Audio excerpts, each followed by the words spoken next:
So I took for granted in my first video that everyone had the basics of a critical scholarly look at the topic at hand. This I have realized is not the case. I do understand, which is often the case, that people who hold passionate beliefs about the nature of the Bible are surprisingly unfamiliar with its content. So let me set a simple methodological background.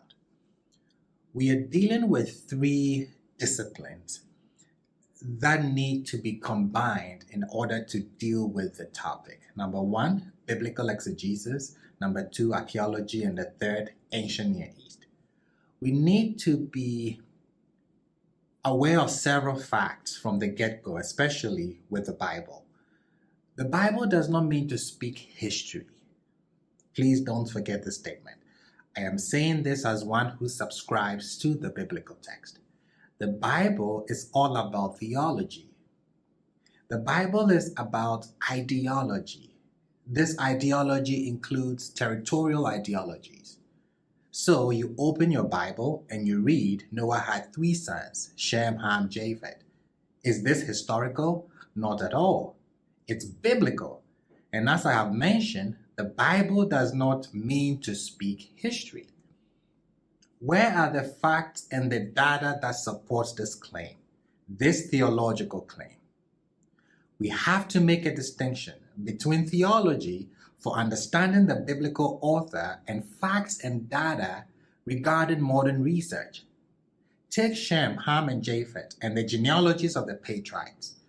When we begin to examine the genealogies of the patriarchs and the many nations they arose or that arose from their encounters, marriages, and family relations, we notice that they offer a colorful human map of the ancient Near East from the unique viewpoint of the Kingdom of Israel and the Kingdom of Judah in the 8th and 7th century BCE.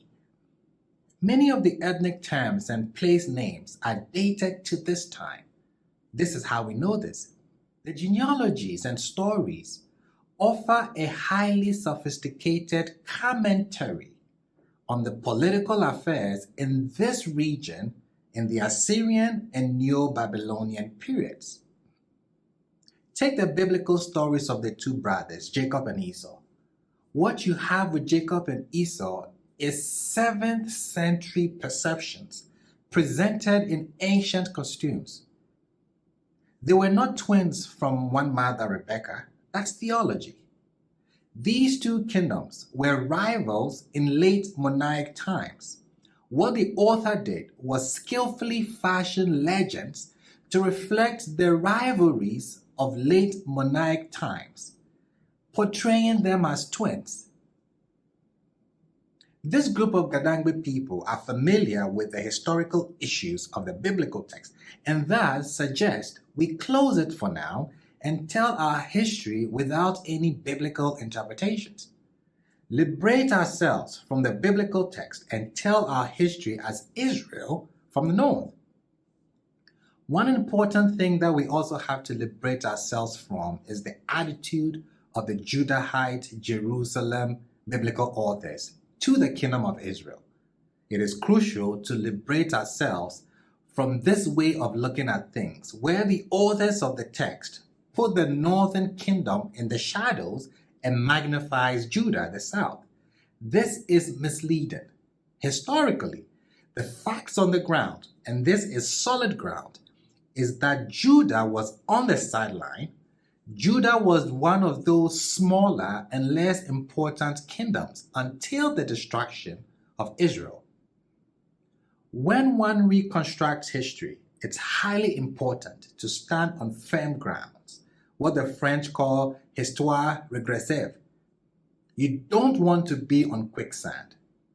After you are on solid, firm ground, you can then start your reconstruction back step by step. I am not here to damage the faith or identity of anyone.